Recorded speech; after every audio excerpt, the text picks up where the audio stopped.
nails to finish the thing off, and so he had wood around where we walked, you know, and of course you had to kind of pay attention or you'd drop in between the floor joists, of course.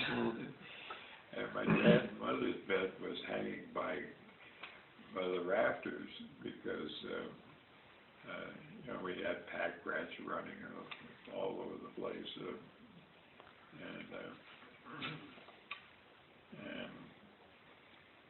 And anyway, and he was always getting up and shooting these pack rats that were running around the rafters and stuff. And suddenly, a bear started to come up between the floor joists. Oh no! and by this time, my dad's standing up on the bed, you know, and of course the thing is making like a swing, you know, swinging back and forth, and I could hear him hollering, "Damn it, Lola, will you hold the lantern still?" God, but we skinned that bear out, and we used every bit of it.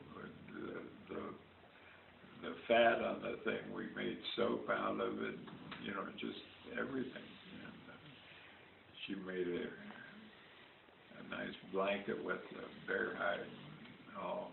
How far away from here was the cabin? Where did it sit? And that said it was close to here. It was about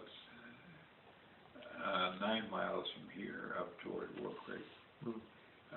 There's kind of a development up there now.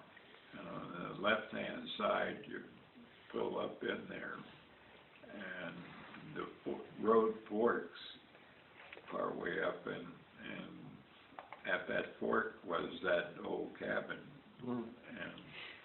And just beyond the first fork on the right, you go up less than from here the highway. It was the cabin that we built at that time. I don't know if somebody lives in there or not. Let me ask you a question. I didn't ask if I could do this. I started videoing you. Is it okay? Yeah. Oh, sure. Now let me ask you one more question. Yeah. A lot of people look at our website because we sell a lot of vintage comic books. Yeah. A lot of people knew your dad's work, loved your dad. Why don't you say something special to all those people over the years that collected and followed your father's work? I'd like to put a video on from you on my website. You know, I'll give you my card so you can see it later. But that way, all those fans from all these years can get a personal message from you. Yeah. Would you do that? Yeah, I don't know what to say. Just tell them a little bit about being you and growing up and whatever you want to tell them. I'm the biggest bullshipper in Archuleta County.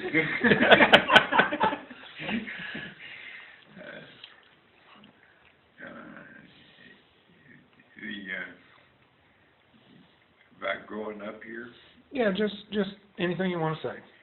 Yeah, about my, actually my granddad's brother, Cos Harman. Cos was short for Kosciuszko. Their father named all the boys after World War generals, you know, back in that time. And so anyway, he and fellow named Colonel Sturgill, he was head of the cavalry here when this was Fort Lewis before it was Pagosa Springs. And so Cos and Sturgill headed north and out of Gallup, New Mexico, and bought a set of horses and a pack outfit and started heading north. And it's a pretty desolate country to ride up in. And they got part way up there, and horses died off, and Cos woke up in a cave, and this old Indian feeding them soup, and they finally got Cos and his buddy back to health, and the Navajos didn't know what to do with them at that point. So then they decided to let him go, and so they gave him some new horses and pointed out. Cos told me, he said they, in the sand he kind of plotted out how to head north and pick up the San Juan River up along the side of the Arizona New Mexico line. And so they finally made it up there and then followed the river up here and got to Pagosa. There wasn't very many Anglos up here, just only a few families at that point, maybe a dozen. And so at any rate, then Cos decided to go back to Kansas City and get my granddad. And he didn't want to go to Gallup anymore that way. So he headed over the mountains here and headed on east and picked up the railroad at that point, and then headed back to Kansas City. And then that next spring, the two of them came back out, and